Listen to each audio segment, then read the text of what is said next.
এই ঠাকুর, আমার ঘরের কি অবস্থা। Good evening. এটা হচ্ছে রাতের একটা পার্ট। এর আগের দিন তোমাদের আমি একটা শর্ট ভিডিওতে দেখেছিলাম যে তিদার হারমোনিয়ামটা ভেঙে গেছিলো বলে ভীষণ কান্না করছিল, কিন্তু সেদিনকার কান্নাটা মানে ওর এতক্ষণ ধরে ছিল, মানে মোটামুটি 15-20 মিনিট একভাবে এক লাগারে কেঁদে গেছে। আর শর্ট ভিডিওর মধ্যে আমি তোমাদেরকে দেখিয়েছিলাম, তো কোনো কথাই আমার শুনতে রাজি নয়। আমার হারমোনিয়ামটা এক্ষুনি ঠিক করে দাও। কি করে ঠিক হবে না হবে কিচ্ছু জানি না, তোমাকে এক্ষুনি ঠিক করে দিতে হবে। আমি অনেকটা চেষ্টা করার পরেও হারমোনিয়ামটাকে ঠিক করতে পারিনি। তারপর অনেকক্ষণ ধরে বুঝিয়ে শুনিয়ে বোঝালাম যে গানের স্যার যখন আসবে ওনাকে দিয়ে ঠিক করাবো, আর উনি যদি না পারে তাহলে আমি অন্য কাউকে দিয়ে ঠিক করিয়ে নেব।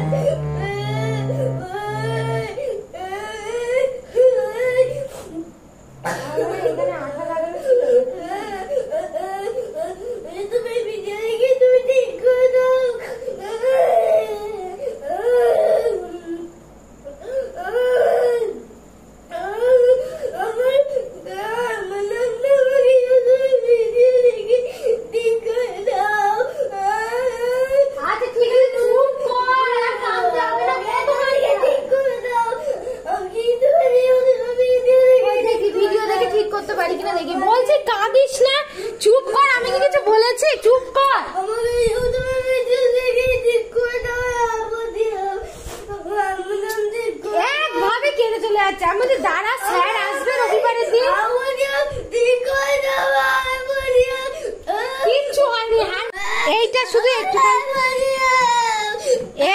কিচ্ছু হয়নি, এটা এরাম থাকার দরকার, এটা একটু উঠে চলে এসছে কিভাবে।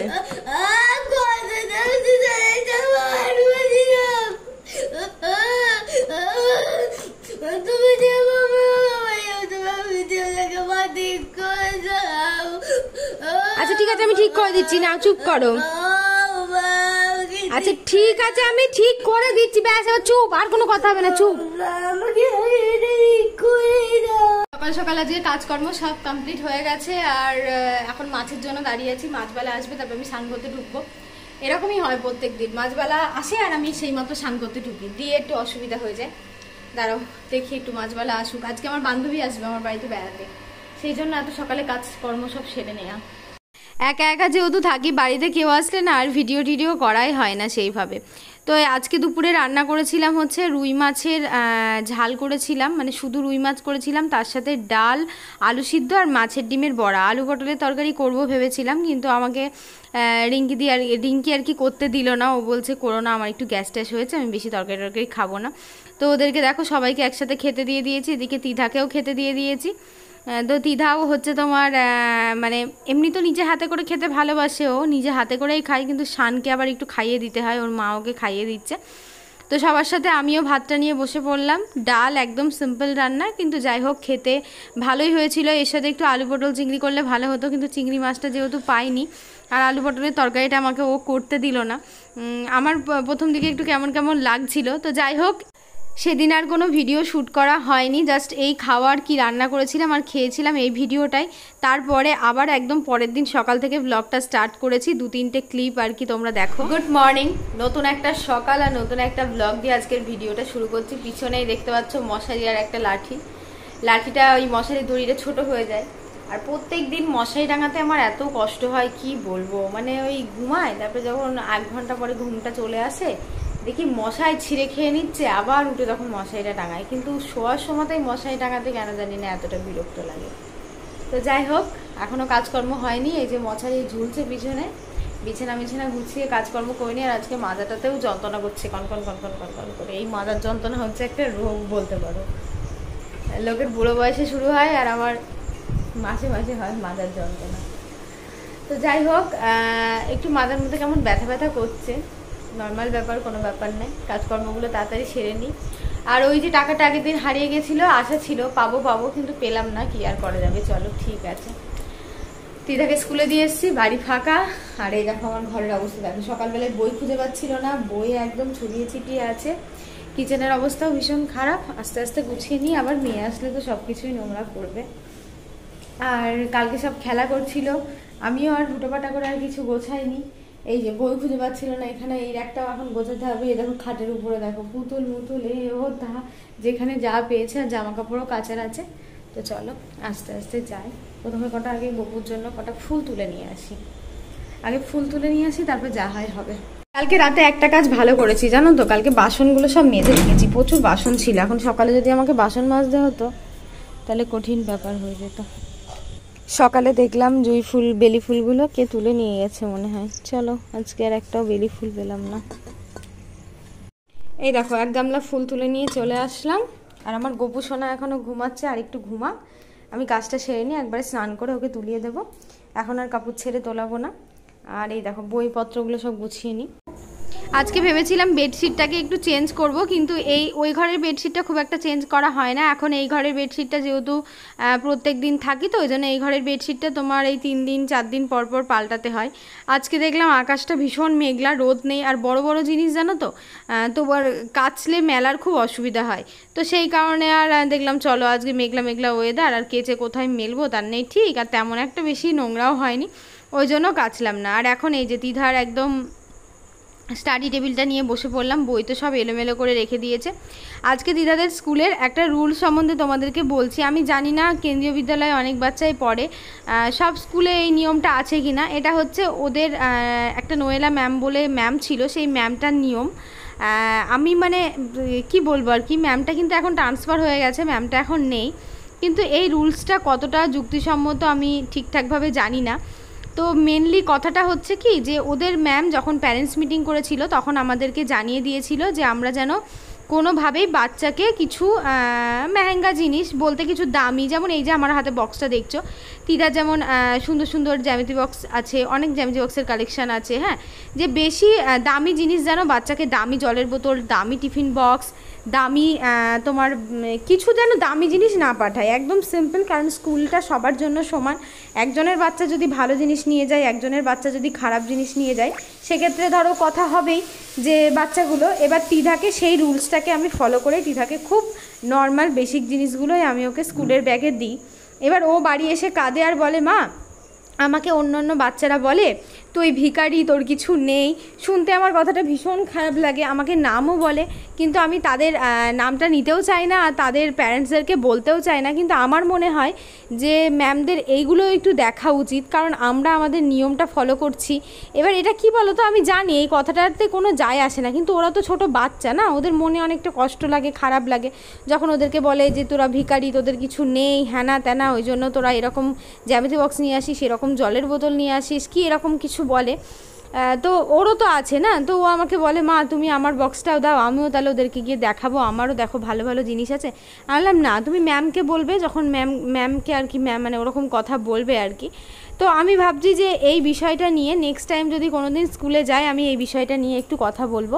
কারণ ম্যামরা যেহেতু আমাদেরকে বলেছে, আমরা যেমন সেটা যথাযথ পালন করছি, তেমন যেসব বাচ্চার মায়েরা পালন করছে না, যেসব বাচ্চারা একটু দামি জিনিস নিয়ে এসে বলছে, আর ওই সব স্কুলে যে সমস্ত বাচ্চারা পড়ে, আমার মনে হয় প্রত্যেকের বাবা মায়েরই যথেষ্ট মানে কেউই একদম খারাপ না, 2-1জন থাকে যারা হয়তো একটু নিম্নবিত্ত টাইপের, কিন্তু তাদেরও অবস্থা কারোরই খুব একটা বেশি খারাপ না যে বাচ্চাকে এখনকার দিনে শখ স্বাচ্ছন্দ্য পূরণ করতে পারবে না। তো এই রুলসটা একটু বাজে লাগে। আমি ভেবেছি মনে মনে নেক্সট টাইম যেদিন যাব, আমি ম্যামের সাথে এই বিষয়টা নিয়ে একটু কথা বলবো।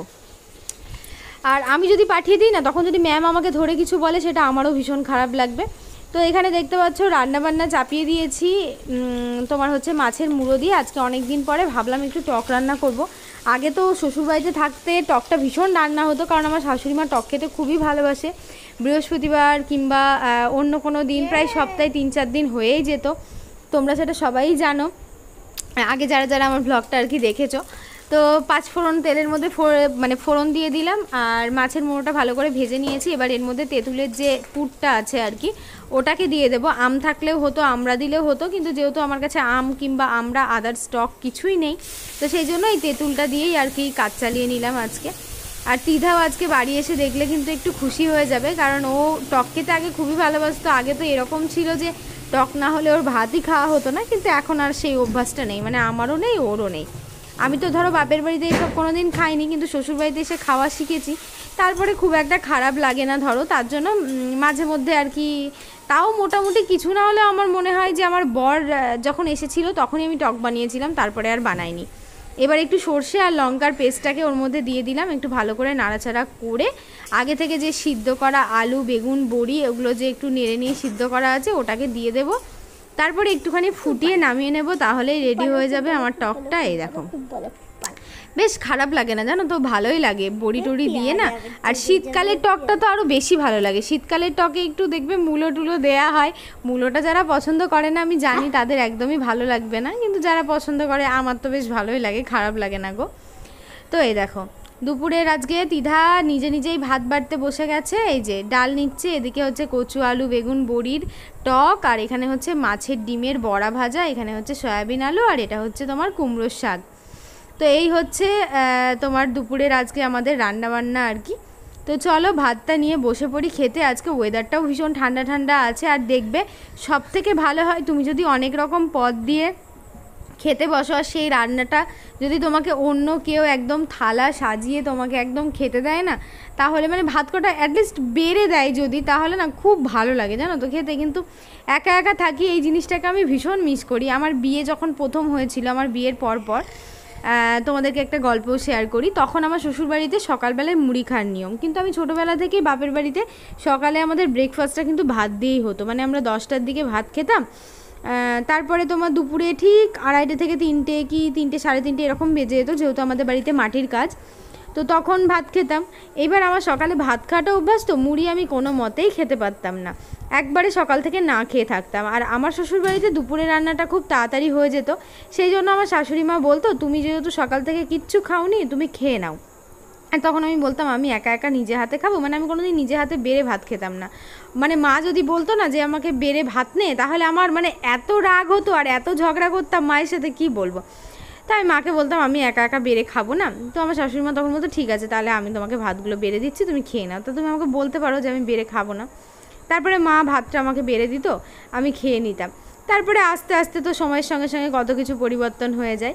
আর এখানে দেখতে পাচ্ছ তিধার পুতুলের ভিতরে একটা মেশিন ছিল যেটা হা হা করে হাসে, আমি ডোডোকে ভয় দেখানোর জন্য মেশিনটাকে দিলাম। ডোডো তো ভয় পাওয়া তো দূরের কথা, প্রথমে একটু অবাক হয়ে দেখলো, তারপরে ও যদি নিচের থেকে কোনো মজার জিনিস পায়, মানে যেটা ওর ভালো লাগে সেই জিনিসটা পেলে ও সেটাকে নিয়ে একদম মারবে ছুট, মানে আর ও থাকবেই না, আর দেবেই না। এই দেখো ওই দেখো ঝেড়ে দৌড়, পগার পার হয়ে গেছে ডোডো। দাও বাবু দাও, দিদি দাও, কোথায় ফেললি?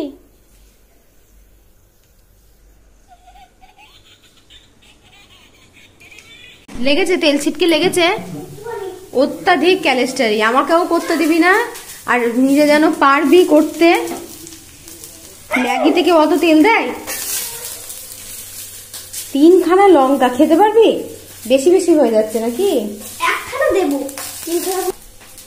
কোথায় বললো তেল ছিটকে?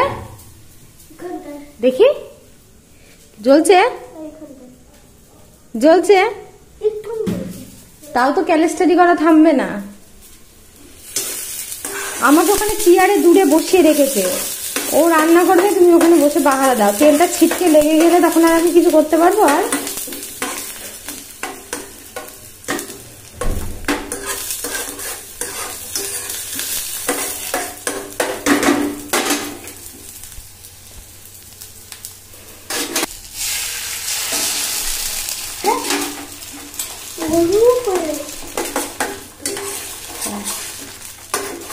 বড় হচ্ছে, নিজের হারমোনিয়াম সেট আপ নিজেকে করতে হবে, ঢাকা লাগাও, বক্স লক করবা। এখন যত বড় হচ্ছে নিজের কাজ নিজে করতে শিখবা, আর ছোট নেই।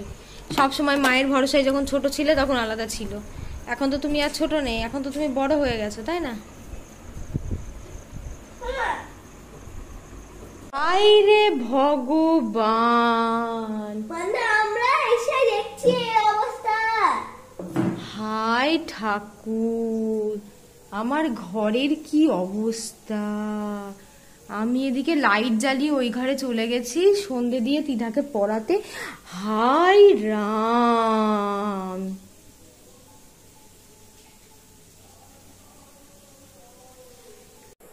এই ঘরটা যে আমি কি করে পরিষ্কার করব এটাই এখন আমার মাথায় মাথায় চিন্তা। আর এই যে দেখতে পাচ্ছ বাইরে একটা ল্যাম্পপোস্ট, ল্যাম্পপোস্টে তো মনে হচ্ছে পুরো একদম অন্ধকার হয়ে গেছে, এত পরিমাণে পোকাগুলো আমি জাস্ট খেয়াল করিনি, সেই জন্য যদি খেয়াল করতাম ঘরের অবস্থা এরকম হতো না। কাল আমার ঘর পরিষ্কার করতে গিয়ে জীবন শেষ।